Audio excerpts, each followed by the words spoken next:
Ya iya dong. Nanti kita buka dia lagi Fufu Fafa itu. Ijazahnya pernah hilang, kemudian sekarang dibuat lagi. Itu nggak boleh. Kalau ada dibuat baru persis. Yang ada ketidakpercayaan di hati kami hari ini Pak Sigit Listio itu sudah hampir 4 tahun lebih ya menjadi Kapolri ya. Dan itu sejak tahun 2021. Berapa banyak orang yang dia langkahi itu. Dan dia besar dan berprofesi demikian itu karena tentu bantuan daripada Bapak Joko Widodo. Halo guys, Assalamualaikum warahmatullahi wabarakatuh. Selamat datang kembali di channel Andi Utomo DU bersama saya Mas DU. Dan kali ini ada update terbaru, kalian harus tahu ya. Di end chapter ini, ayo rakyat ya. Menarik sekali. Ini bab terakhir dari dinasti Joko Widodo. Jangan biarkan kita jadi negara pengecut hanya karena takut sama satu keluarga itu. Ya, memang siapa mereka itu? Ya, nenek moyang saya tewas untuk kemerdekaan Indonesia. Memang nenek moyangnya tewas enggak? Belum tahu saya. Iya, belum tahu kan? Itu loh. Ini kalau dinasti berarti tidak satu orang dong. Ya iya dong. Nanti kita buka dia lagi Fufu Fafa itu. Siap. Mantap. Jadi UGM ya. Jadi kesimpulannya Gibran junior kedua. Iya. Bapak.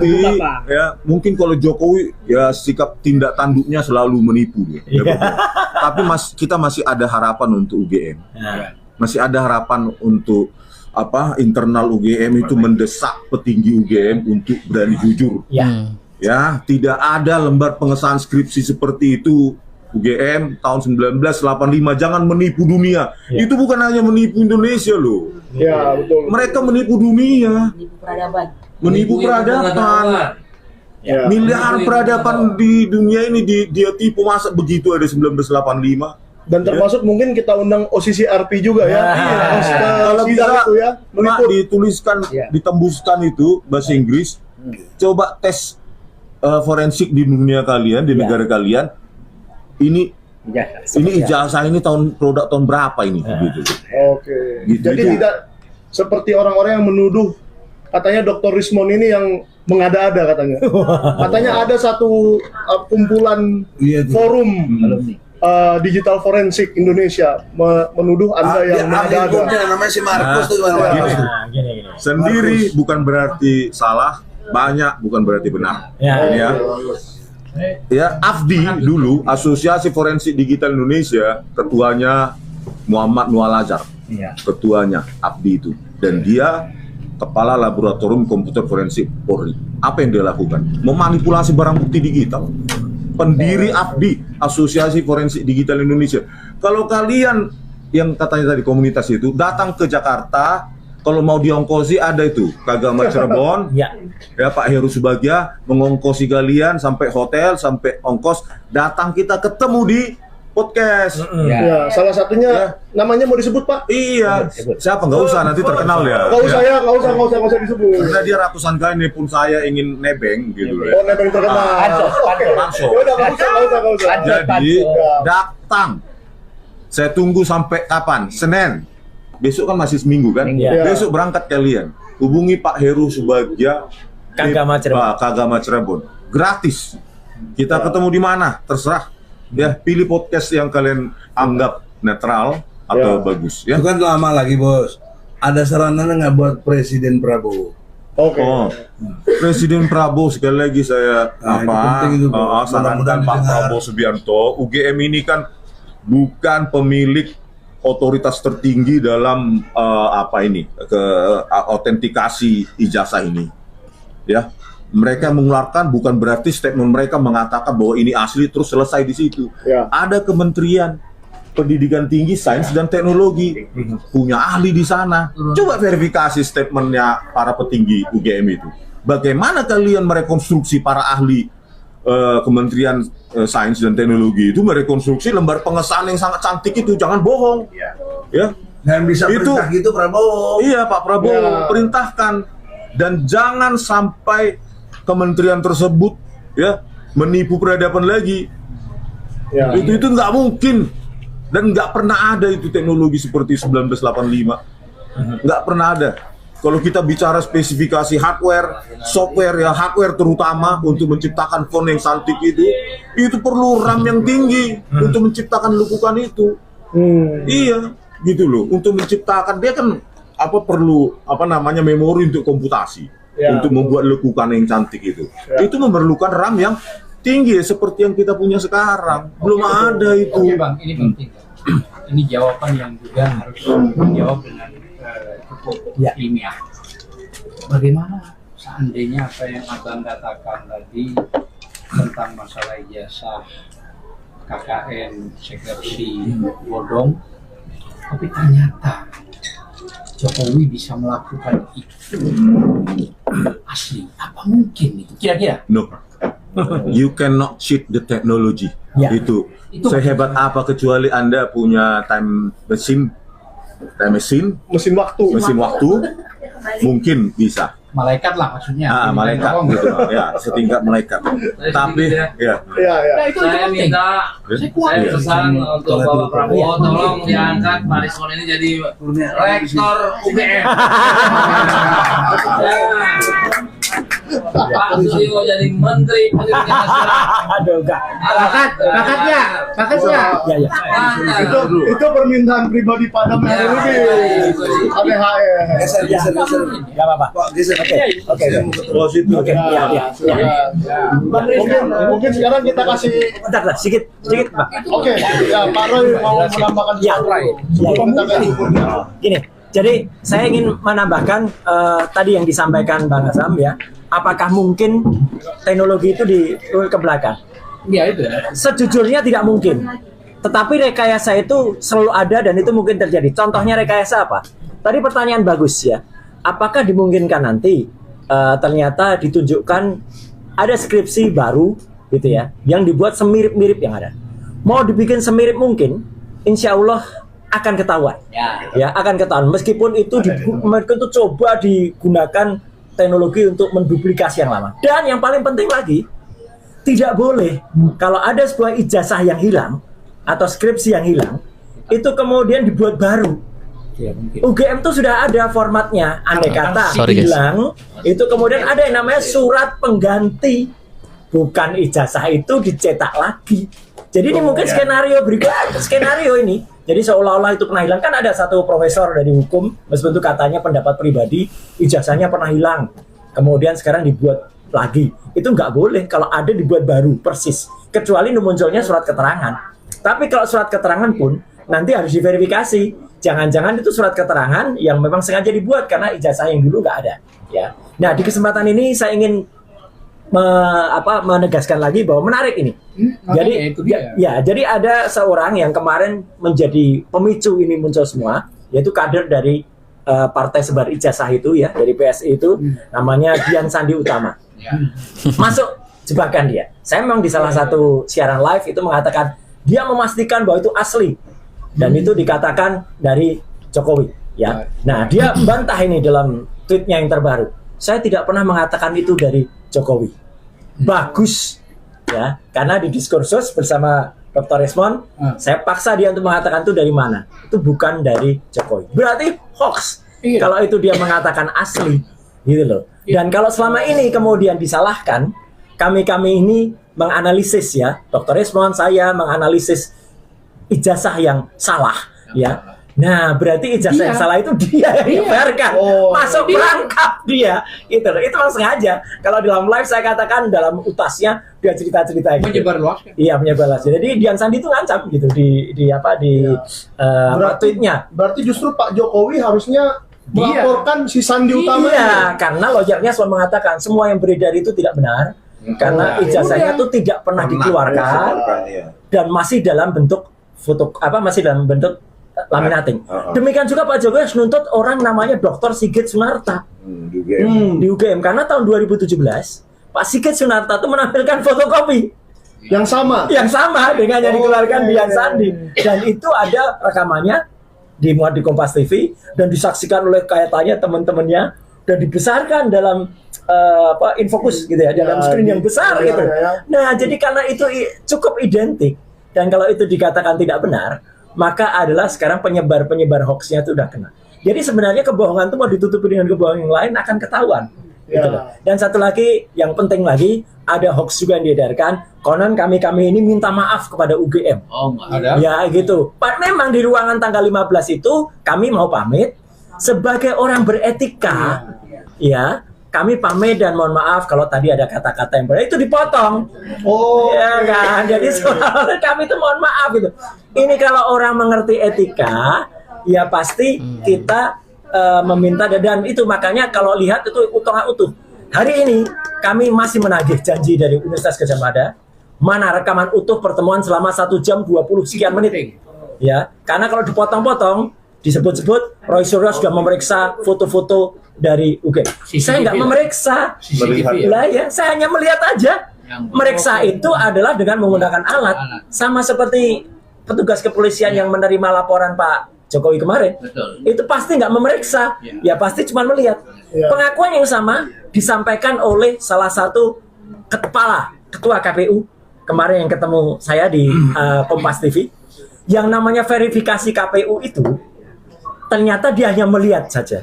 Kemudian dilihat ada legalisir dari UGM apa ada, ya sudah. Menanyakan UGM.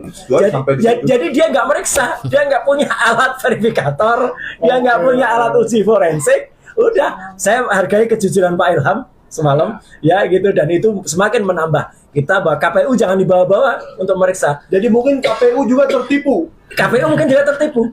Dan juga KPU sekarang malah aneh. Ketika dicek Dr. Taufik, hilang semua data-datanya. Hilang kan? Hilang. Aduh ini. Jadi sekali lagi jangan percaya hoax yang ada ya. Terakhir, Mas. Ya. Ini penting. Enggak apa-apa Mas banyak. Ini masalah digital ya. Ya. Orang kalau ikut tes ujian itu kan mendaftar. Ya. Katakan tahun 80. Nah, bisakah misalnya yang sudah daftarnya itu nggak ada, terus sama dia ditambahin? Nah, inilah makanya rekayasa itu selalu terjadi. Bisa. Kalau tidak melihat lembaran yang utuh, kemudian kita periksa ya, bukan hanya file digital, tapi ada kertasnya betul, ya, kita periksa, baru kita mungkin nanti bisa menganalisis di tahun itu. Jangan hanya percaya potong-potongan, kan banyaknya tuh cropping tertulis di situ Fakultas Kehutanan UGM. Kalau itu lembar besar, menariknya apa? Nggak mungkin ditulis Fakultas Kehutanan UGM lagi, pasti judulnya di atas itu Universitas Gadjah Mada gitu. Masa di bawahnya masih ditulis UGM lagi gitu. Jadi itu kan potongan-potongan sebenarnya dari tipu-tipu sedikit itu aja. Jadi potongan gitu aja pasti akan ketahuan. Jadi sekali lagi sangat bisa ketahuan. Dan sekali lagi yang Dr. Rismon sudah lakukan, yang saya lakukan itu kami memegang yang namanya primary evidence. Bukti primer yang namanya skripsi, ya skripsi itu udah lihat. Analoginya sederhana. Kalau skripsinya saja 99,9% palsu, ijazahnya nggak mungkin asli. Kecuali kalau skripsinya asli, bisa ijazahnya palsu masih bisa. Ya toh? Ijazahnya asli masih bisa. Tapi kalau skripsinya 99,9% itu palsu, udah nggak mungkin lagi ijazahnya asli. Clear ya? Jika yang dipegang ijazah Joko Widodo itu adalah ijazah yang diposting sama Dian itu, apakah bisa dipastikan ijazah Jokowi yang dipegang itu keasliannya? Kalau sudah yang itu yang terpakai, maka dia sudah melawan statementnya sendiri. Melawan statement. Iya, katanya ijazah itu nggak pernah dikeluarkan kemanapun. Ya, dan itu kalau yang itu memang sudah kami teliti, baik dengan error level analysis, dengan face recognition, dengan face comparison, bahwa itu tidak mungkin kalau itu asli. 99,9% itu palsu. Adakah SOP pada saat di ijazah itu pakai kacamata? Boleh? Ya. Siapapun yang tahu ya pada saat tahun-tahun zaman itu memang ada dua yang dilarang. Mohon maaf ini untuk ibu-ibu yang berhijab ya. Tahun itu pun pakai hijab juga nggak boleh. Ya, harus kelihatan kupingnya. Ya. Apalagi kacamata itu maupun kacamata kir aja, kacamata optik saja itu harus lepas. Kalau saja ada orang yang berani bersaksi ya gitu, boleh kok pakai kacamata. Sangat-sangat kita sayangkan UGM kalau seperti itu. Tapi tidak ada itu dimanapun yang namanya kacamata. Universitas saya aja nggak ada, Tapi mungkin menambahkan sedikit Pak. Ini menarik tentang kacamata dan seseorang wartawan yang diberi kesempatan Pak Jokowi melihat ijazah tersebut di Solo. Bersaksi bahwa di foto ijazah itu berkacamata. Iya. Berarti kemungkinan sama dong. Barangnya sama. Makanya kita lihat saja. Itu kontradiktif lah dengan pertanyaan dengan statement lawyernya Jokowi kemarin. Satu yang ingin saya tambahkan untuk keterangan Dr. Rismon tadi tentang si ahli itu yang katanya ahli. Itu itu hanya berani teriak-teriak di medsos ya gitu. Sudah ditantang, sudah ditawarin, ayo mau dibayarin sama pengurus keagama ya gitu, pengurus keagama Cirebon ya untuk supaya datang, tadi sudah disebut. Dan nggak usah percaya dia lah, itu si obo-obo itu. Ya kan, namanya dia kan mengingatkan pada si obo-obo itu. Ya, penyanyi di obok-obok. Di Google aja. Oke. Jadi yang menarik setelah pakai kacamata di foto katanya pecah kacamata. Iya, kasihan sekali. Nggak bisa beli kacamata, kok bisa beli printer canggih. Nggak ada, dan printernya belum diciptakan. Nah, kira-kira Ya. Bu Kurnia, Bu Kurnia. Ya. Kita dengar suara halus. Baik pemirsa, ini dengan kita juga telah hadir Ibu Kurnia yang akhir-akhir ini viral dengan inisial K. Inilah beliau yang dilaporkan di Polda Metro Jaya. Silakan Ibu Kurnia. Terlapor juga, Bu. Terlapor juga bersama para dokter di depan kita ini. Silakan. Tapi Ibu yakin inisial K itu Ibu? Tidak ada yang lain kecuali kunyuk misalnya kan. Oke. Cebong. Pasti saya. Nggak ada yang lain di TPUA ya? Pakai di mana, Bang? Jadi di TPUA inisial K itu adalah Ibu Kurnia. Mata saya ini kurang bagus. Nggak apa-apa, dipegang aja, Bu. Boleh kan? Pegang aja. Oke. Oh, sih nggak apa. Kita di situ nggak apa-apa. Nah, Saya kalau khawatir kalau kepleset kesan. Oh iya. Ya oke. oke, siap. Bismillahirrahmanirrahim. Assalamualaikum warahmatullahi wabarakatuh. Sebenarnya agak sulit kalau nggak tanya ya, karena terlalu banyak yang ingin saya sampaikan ini gitu.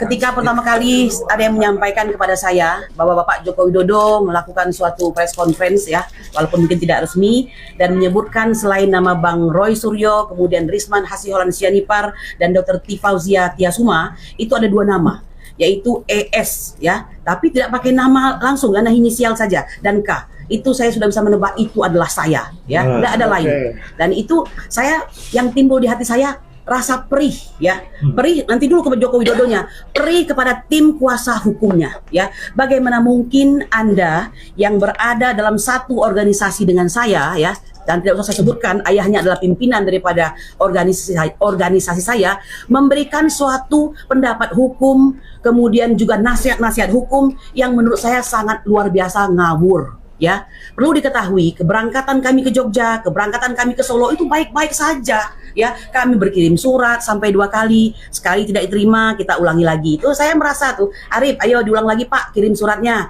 Insya Allah yang kedua ini kita akan diterima. Betul. Dan tidak diterima kan begitu. Walaupun ada insiden di jalan, kami bersyukur ya, itu semua qadarullah, Allah telah mengirimkan kawan-kawan seperjuangan ya, Dr. Suryo dan kawan-kawan mewakili kami, karena jam 8 tersebut kami masih berjibaku dengan kemacetan tersebut ya. Nah, jadi kami baru sampai jam 11 waktu itu begitu. Nah, kemudian waktu kami ke kehutanan juga kami diterima dengan baik walaupun dengan ekstra usaha begitu ya. Nah, kelang 1 hari besoknya kita ke tempat Bapak Jokowi, itu pun baik-baik. Kalau tidak mungkin dia terima kan? Buktinya apa? Pas pampres yang bodinya seperti Robocop itu sangat ramah sekali, senjata lengkap ya. Ya, saya perempuan sendirian, ada Rahmat, ada Pak Arif, dan ada Bang DHL serta Bang Rizal Fadila. Itu katanya apa? Silahkan Ibu dimakan serabinya. Ini serabi yang paling enak di Solo. Dimakan ya kan? Lagi puasa. Kami berpuasa. Oh, puasa. Jadi kalau kita mau buka, misalnya kita pikir ada orang mau ngajak makan, boleh kita buka. Tapi saat itu kita buka puasa gitu. Nah, jadi itu saya juga agak kerepotan Bu untuk menghalau Projo, karena saya bilang kepada Projo itu, Bapak aja mau nerima, kok kalian nggak mau nerima, udah kamu sana dulu, jangan bikin kok suasana nggak kondusif gitu. Artinya kami diterima.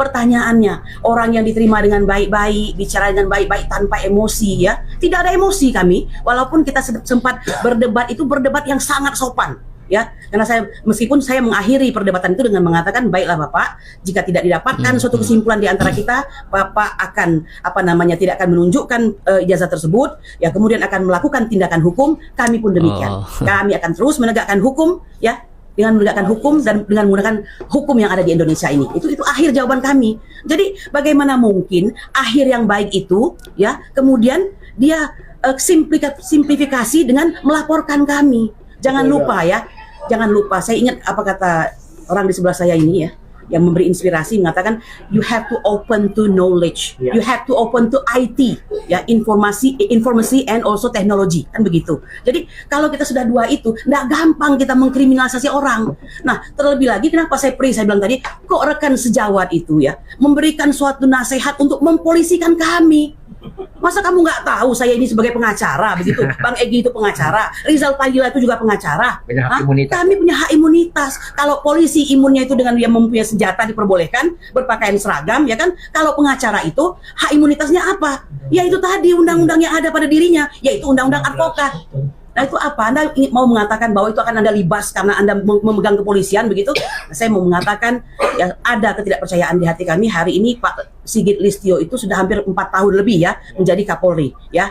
Dan itu sejak tahun 2021. Berapa banyak orang yang dia langkahi itu. Dan dia besar dan berprofesi demikian itu karena tentu bantuan daripada Bapak Joko Widodo. Nah, oleh karena itu ya terus terang sebagai orang biasa ya, tetapi kami adalah penegak hukum, kami menginginkan ini tidak bisa main-main ya. Kita tidak bodoh, kita semua ini orang yang cerdas. Kita cuma nggak punya kekuasaan. Tapi jika tak punya kekuasaan, kami minta rakyat se-Indonesia ini untuk memantau. Ya, jangan kalian bikin gempa. Dulu jadi presiden menyusahkan rakyat. Hari ini jadi rakyat menyusahkan presiden dan rakyatnya.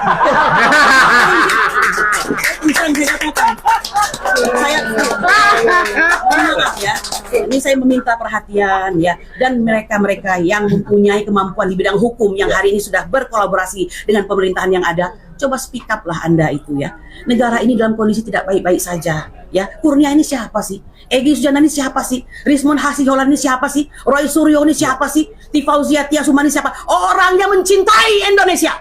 Ya, saya ingin mengatakan kepada Anda, tidak satu sen pun kami terima, bahkan kami mengeluarkan uang untuk berangkat. Ya, jangan hina cinta kami kepada bangsa ini. Ya, saya ingin mengatakan ya, jangan main-main Pak Jokowi, mohon maaf ya, jangan main-main. Anda sudah terlalu enak menerima 10 tahun privilege ya. Sebenarnya dengan kondisi ini, kalau ini terbukti Anda tidak berhak terhadap tanah dan segala kelengkapannya di Colomadu seharga 200 miliar itu. Ya, saya pernah demo di situ ya. Terus saya katakan, jadi kami sudah melewati masa-masa sulit itu. Ya. Di depan itu memasang disegel begitu. Ya. Ya, bayangkan itu ya. Jadi ini tidak main-main, bukan sok-sokan. Ya ini buzzer luar biasa nih. Hei Bu katanya, dan Ibu jangan grogi ya, sebentar lagi dibui. Nah inilah orang-orang yang selalu membuat Bapak Joko Widodo percaya diri untuk terus berbuat salah ya. Maka dari itu kalau dihukum nanti bukan cuma Bapak Widodo, tapi juga buzzer-buzzer yang kurang ajar itu ya. Ini yang saya mau katakan. Nah, oleh karena itu jangan lupa kami dilengkapi dengan perlengkapan berupa undang-undang advokat ya. Undang-undang 88 yang melaksanakan tugasnya dengan itikat baik, tidak bisa diperdatakan, tidak bisa dipidanakan ya, baik melaksanakan tugas di dalam maupun di luar daripada pengadilan. Yang kami lakukan kemarin di luar pengadilan, tapi itu berentetan. Dari tahun 2020 kami mengupayakan untuk ya menegakkan kebenaran keadilan bagi seorang Gus Nur dan Bambang Trimulyono, tapi efeknya kemana-mana. Mungkin ya saking berkuasanya ini orang, lalu muncullah pada akhir-akhir ini seorang Rizman Hasiholan Sianipar. Makanya dalam setiap podcast saya katakan hormat kepada Anda. Kenapa? Ilmu pengetahuan itu memang untuk mengangkat derajat kebaikan. Nah, oleh karena itu barang siapa yang berkhianat kepada ilmu pengetahuan, maka kau akan terima itu cepat atau lambat. Ya, ini yang bisa saya sampaikan. Saya ingin mengatakan tidak ada rasa takut. Ini blessing, tidak apa-apa. Apa boleh buat, kita harus terima ini. Jika memang harus kita hadapi. Kenapa? Karena memang setiap masa itu kita akan menghadapi perang kita sendiri. Dahulu perang menghadapi penjajah, hari ini penjajah juga. Tapi penjajahnya berbentuk saudara sendiri yang rakus akan kekuasaan dan ingin terus berkuasa. Saya kira demikian yang bisa saya sampaikan. Alhamdulillahirabbil alamin ya.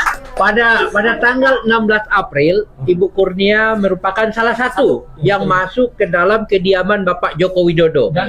Dan ketemu Bapak Jokowi. Apa yang dibahas di ruangan rumahnya Pak Jokowi pada saat Ibu berada di dalam? Silakan. Ya, saya kira itu sudah banyak dibicarakan ya.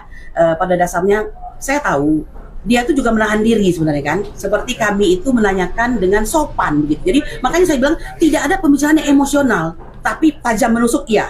Dan itu sudah dilakukan oleh Bang Rizal di pertama kali. Saya dari tengah, Bang DHL di samping. Jadi nggak tahu kenapa Bang DHL tahu saya di tengah. Mungkin katanya untuk balancing gitu kan.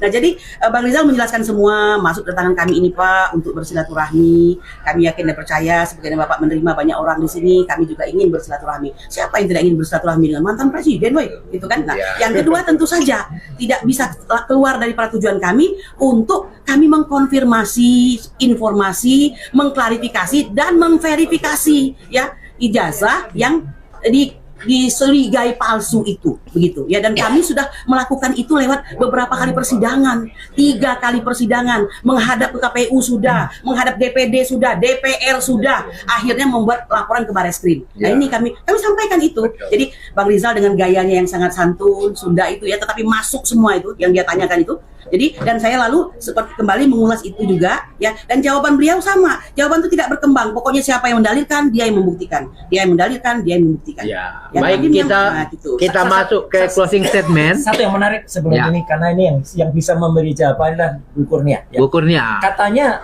Jokowi menyampaikan gitu aja kok dipermasalahkan. Seperti apa itu? Ya, gimana di dalam? Jadi apa namanya, selain siapa yang mendalilkan, dia yang membuktikan.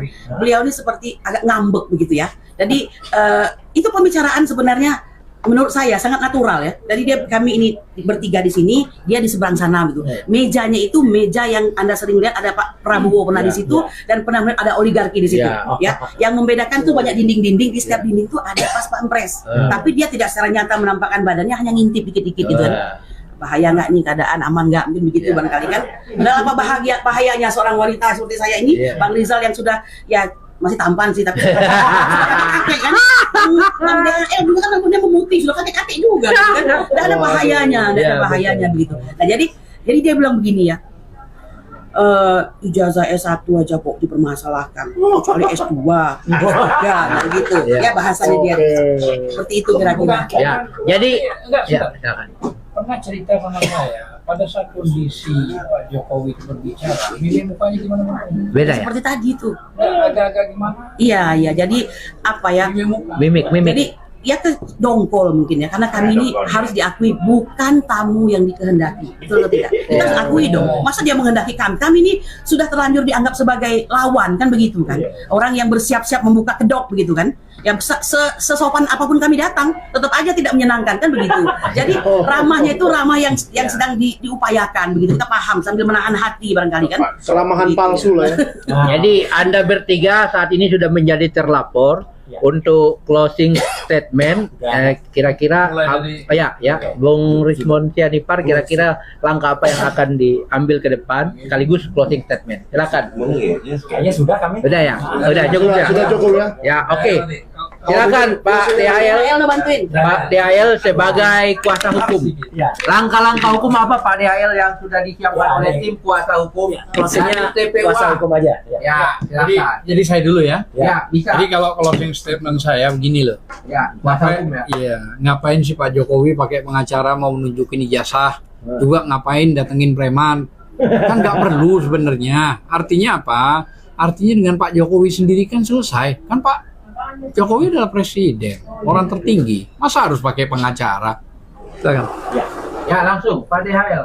Closing statementnya sebagai kuasa hukum Pak. Terima kasih. Karena ini ranah-ranah hukum, rekan kita para ilmuwan ini dilaporkan.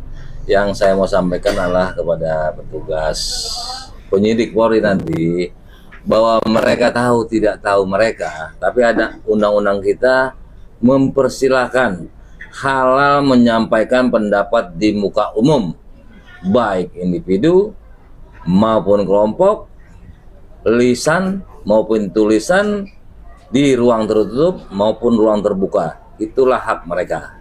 Dan hak peran serta masyarakat ini itu ada di dalam semua undang-undang di negara Republik Indonesia. Boleh diperiksa bahwa peran serta masyarakat ini memang dituntut oleh hukum positif, yaitu ius consistem, hukum yang harus berlaku. Kemarin kebetulan saya diperiksa di Bareskrim, saya ditanyakan hak saya sebutkan hak saya ada di semua undang-undang. Saya mau contohkan 3 undang-undang. Undang-undang informasi publik saya sebutkan pasalnya. Undang-Undang Polri, saya contohkan di pasal 9, 13, 42, 43 Undang Polri. Saya tunjukkan lagi dasar hukum saya sebagai peran serta masyarakat, pasal 108 KUHP. Nah, jadi mungkin yang belum tahu, saya rasa sudah tahu semua bahwa hak para terlapor ini, Ibu Kurnia, rekan kami TPWA, ya kan, Pak Rismon, itu selain peran serta masyarakat mereka, termasuk Pak Roy ini, itu sumbangsi ilmu harus dihargai, harus dihormati. Bahkan peran serta masyarakat di dalam Undang-Undang Tipikor pasal 41 diberikan reward bagi masyarakat yang bisa membantu, yang bisa membongkar. Dan sudah dipersiapkan PP-nya itu PP 43 tahun 2018 Pak Jokowi sendiri. Itu khusus untuk peraturan pemerintah peran serta masyarakat untuk pembongkaran kasus Tipikor. Jadi nanti yang membongkar Tipikor mendapat hadiah. Kalau yang lain-lain tidak. Ini beban tanggung jawab moral, jadi harusnya dihormati peran serta masyarakat itu. Udah datang TPWA ke rumahnya, disuguhin air tadi cerita apa Bu Kurnia, ramah tamah. Kok besoknya malah dilaporkan? Sudah bagus itu yang kemarin itu, ya kan? Nah ini juga jangan sembarangan, jangan perpanjang lagi. Ketika itu belum ada hasil lab-for, tadi ada pertanyaan bagus tuh. Kalau restoratif justice dulu, jangan itu dulu. Persiapkan dulu laporan harus lengkap selengkapnya, baru restoratif justice. Tapi saya sendiri yang bukan ahli IT, saya nggak percaya itu sampai serepot itu. Apalagi sudah tahu nih bahwa hukum ini mempersilahkan halal kepada Pak Roy dan Pak Rismon, Egy, Pak Kurnia itu melakukan ini. Ini bukan omong kosong saya. Di semua undang-undang kejaksaan. Makanya ada Kompoljak, Kompolnas. Itu rasanya pertahanan masyarakat. Kalau ada yang bilang lagi perlindungan data pribadi, aduh, ya kan, itu tidak masuk pasal itu. Itu mengenai persenjataan Menhan, walaupun ada jalan tembusnya. Satu lagi yang saya mau sampaikan bahwa Undang-Undang Keterbukaan Informasi Publik itu masuk. Jadi undang pribadi tidak ini. Apalagi Bung Roy ini dia yang penyusun pasalnya. Bukan untuk itu. Jangan macam-macam lah. Jadi orang pelaksana undang-undang, hormati undang-undang, bukan dihukum balasannya. Bukan dilaporkan. Ini negara mau jadi negara apa? Kalau hukumnya diperintahkan kepada masyarakat, anggaplah ini Roy CS telah melaksanakan amanah undang-undang. Kok mau ditangkap? Kok mau dipenjara risikonya? Cuma dengan perlihatkan ini lagi, ya. Justru yang diperlihatkan itulah yang dipersoalkan oleh mereka secara ilmiah. Ingat, ilmu sejarah nanti akan menentukan bahwa Indonesia ini kemana ke depannya. Ini sudah cacatan hitam negara ini. Betul kan? Ini adalah bagiannya. Karena sejarah itu adalah bagian daripada pengetahuan. Sedangkan ilmu pengetahuan itu tidak boleh bohong. Bisa sesat ke depannya. Yang bajingan bisa jadi pahlawan. Yang pahlawan bisa jadi bajingan. Itulah kalau sejarah ilmu pengetahuan dibohongi. Demikian mudah-mudahan para penyidik tidak menyentuh mereka. Haram menyentuh mereka. Demikian. Wassalamualaikum warahmatullahi wabarakatuh. Untuk terakhir ini penting karena tidak disinggung sama sekali mulai tadi. Saya lupa. Jadi gini. Kan ada tadi laporan itu pasal 27A. Kalau 27A dilaporkan ITE, itu harus dibuktikan dulu pencemaran nama baiknya. Baru masuk di situ. Kalau itu tidak bisa dibuktikan, tidak bisa. Lebih gila lagi. Dicantumkan pasal 32 ITE yang ancaman pidananya 8 tahun. Ini kan diselundupkan, dipaksa ini sama pasal 35 yang ancaman pidananya 12 tahun. Yang itu intinya merubah, menambah, ya kan, adanya proses ITE. Padahal ini ilmiah, tidak ada hubungan dengan menambah dan mengurangi, ya kan, betul? Ilmiah ini. Nah ini diselundupkan pasal ini. Mulai tadi soalnya nggak disinggung ya. Pasal 32 8 tahun ancamannya ITE, pasal 35 12 tahun. Dan ini yang akan mau diterapkan, ini kejahatan loh, yang main-main loh. barang siapa yang menjerat tapi tidak ada bukti yang mendukung, itu sebuah kejahatan. Saya kira itu aja. Terima kasih. Jadi gini, saya tutup sekali lagi begini. Saya sebut sebentar ya. Jadi begini, ini kesimpulan. Apapun pasalnya tidak punya kewenangan, nggak boleh dipanggil, nggak boleh dituduh, karena dasar mereka adalah dasar hukum. Perbuatan mereka ini perbuatan melaksanakan hukum, perintah hukum. Jadi nggak perlu dikupas pasal kalau menurut saya. Semua pasal apapun tidak pantas untuk digunakan kepada seorang Suryo CS. Demikian. Karena dia mengamalkan ilmunya, melaksanakan undang-undang. Nggak perlu dikupas pasal-pasal itu. Pasal tai kucing. Ayo pemirsa, dimanapun Anda berada, perlu kita sampaikan perkembangan terkini Itu dasarnya maksud saya. laporan dari TPUA, Tim Pembela Ulama dan Aktivis di Bareskrim Mabes Polri, pada hari Selasa besok itu sudah ada ya anggota pengurus dari TPUA yang dipanggil oleh Bareskrim. Jadi sudah ada lebih dari 14 bukti terkait dugaan ijazah palsu yang dilayangkan di Mabes Polri, dalam hal ini Bareskrim. Dan alhamdulillah pada hari Selasa besok sudah ada beberapa anggota TPUA, ada 3 orang anggota TPUA yang diundang di Bareskrim untuk dimintai keterangan terkait dugaan ijazah palsu. Semoga ini merupakan awal dari ikhtiar kita selama ini untuk membuktikan kepalsuan ijazah Joko Widodo. Sekian podcast kita pada sore hari ini. Semoga kedepannya kita akan ketemu dalam podcast-podcast selanjutnya. Billahi taufiq wal hidayah. Wassalamualaikum warahmatullahi wabarakatuh. Inisial kamu